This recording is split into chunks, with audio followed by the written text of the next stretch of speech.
Hey everyone, my name is Claire, and I am here today to present to you a new feature on our Holy Spirit website, the Saint Spotlight.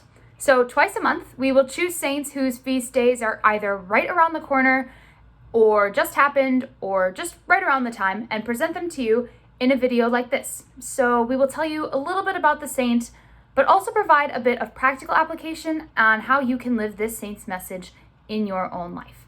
So today, September 29th, we honor Saints Michael, Gabriel, and Raphael.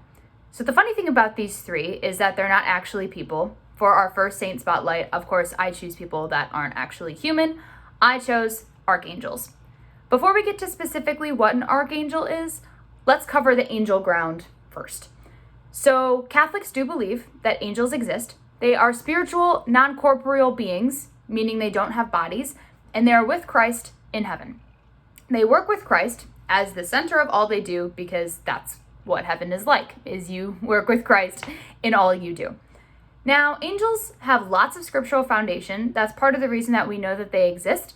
They're all over the place in the Bible, but only three of them have specific names, and that is Michael, Gabriel, and Raphael, the three people that we celebrate today. They are specifically named because they are archangels. These are three distinguished angels. They carry a very special rank because each is given a very specific task. They are messengers of God in a way, but in very different ways. So we'll start with the first one. Arguably, the most well-known is Gabriel. You may remember him from the Annunciation. He comes to Mary at the Annunciation to tell her that she has conceived Jesus by the Holy Spirit.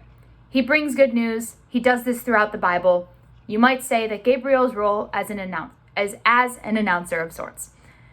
We also have Saint Michael, and Saint Michael is a fighter. That's his role. You may recognize Saint Michael's name from the Saint Michael the Archangel prayer. It's a pretty popular prayer that people use to fight the devil. And so, as the prayer says, Michael comes to fight the wickedness and snares of the devil. You see him as a fighter, a warrior, in a lot of art. Finally, we have Saint Raphael, who is known as the divine healer. He's very prevalent in the Bible, especially from the story of Tobias, and comforts him and his wife during a very long journey in this story of the Bible.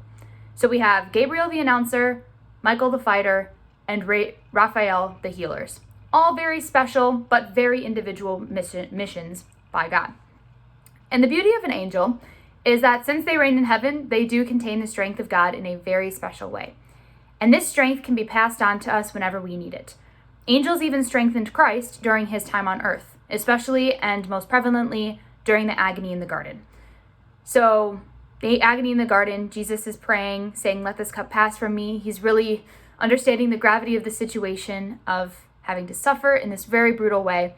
And Luke 22:43 says, "An angel from heaven appeared to him, strengthening him." So even Jesus used the strength of angels to get him through his horrific passion and death. And this isn't something of just a pastime. Angels are all over the place now, more specifically through guardian angels. So if you've heard the concept of guardian angels, these are angels who are assigned to protect a specific person during their time on earth. Everyone has them. I have one, you have one, everyone has one. St. Francis calls them our traveling companions, which I actually think is very cute and definitely very real. So that is my challenge for you today, is to pray for the intercession of your guardian angel today as you think about Saints Michael, Gabriel, and Raphael during this special day, their feast day. Think about how each of these saints, our three archangels, lived out God's mission for them, and reflect on how you can do the same today. So thanks for listening, and check our website for our next edition.